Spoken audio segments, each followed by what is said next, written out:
News in brief now from the world of brand communication. Pushing the limits of bragging is General Electric. It's a company usually associated with the making of consumer goods like refrigerators and light bulbs.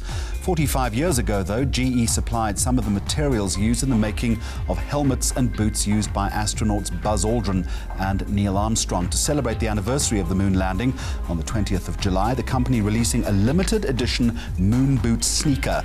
Some of the materials used in these sneakers can also be found in jet engines, wind turbines and health equipment. Only 100 pairs of the shoes are available and will set you back exactly $196.90. That's a nod, by the way, to the year of the first moon mission.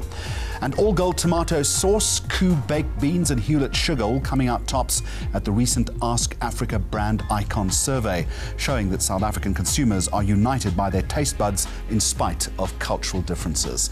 And Rooibos Limited, a local producer and marketer of Rooibos tea, claiming victory in the battle for the copyright of the name Rooibos.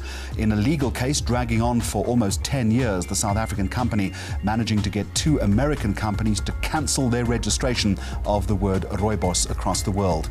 MD of Rooibos Limited, Martin Berg, says this is a victory for the industry as a whole that will ensure the longevity of what he calls a national treasure grown exclusively in the Cedarburg area.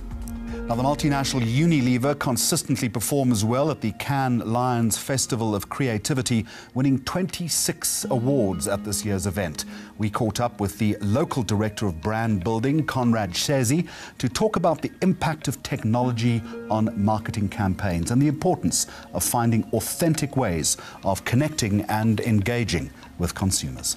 How important is that new technology to someone like you who's on the other side of the fence, the marketer, someone who, one, is paying for the execution of ideas on that technology, and two, how important is it in delivering brand benefit?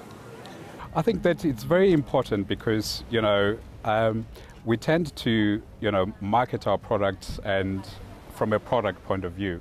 But I think that the power of consumers to engage with the brands beyond just the products that we sell and start to engage in a manner that is meaningful, that is at a deeper level for both the brand as well as the consumer is important. And the technology does provide the consumers with that power.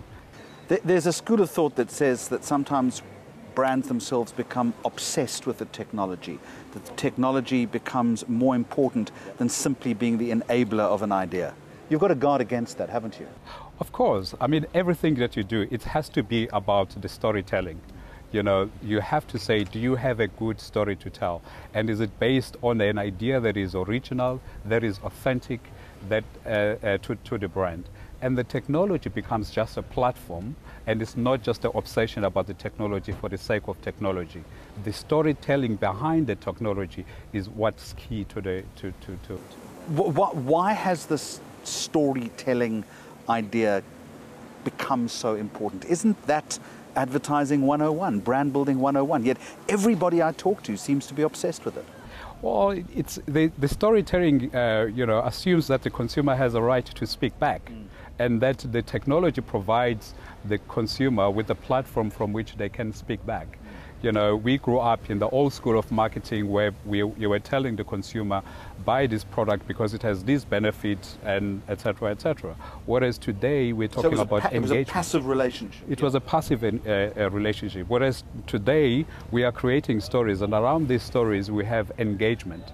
And the engagement has to be authentic to the to a story that the consumers can relate to. The altruistic side of it. Again, this phrase about brands with a purpose, doing something for the greater good, making sure that you're changing the world, that you're bettering society. Yeah. Is that now running through the DNA of big multinationals like Unilever? Absolutely. I mean, we recognize that we can, we've got to do our business, but we can do good as well at the same time. And we can, as brands, adopt certain social causes that our consumers care about, and we can really make a positive impact in people's lives. How do we know that brands aren't adopting those causes simply for commercial expediency? I think those brands will be found out, because the true test of this is really whether the brand is able to pursue that in good and bad times. Our jobs is not just about increasing market share or growing turnover. Our jobs is really about changing people's lives. And I think that if you stick with it for a long term, you will get the benefits, and the consumers will recognize you for it, and the society at large will recognize you for it. Now, we've often heard that we shouldn't rely solely on government to tackle all problems, and that community projects are perhaps a better way to go. Well, one such project is setting out to make the streets of Khayelitsha a little safer. A collaboration between the Design Indaba Trust, the design consultancy Think King, and artist Faith 47 sees an initiative called Another Light Up come to life.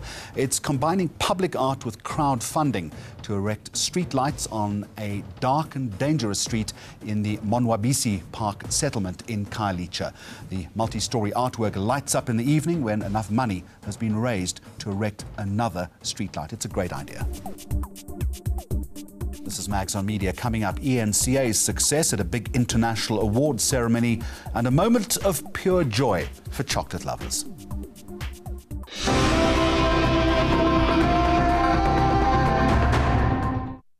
News that moves. ENCA.com.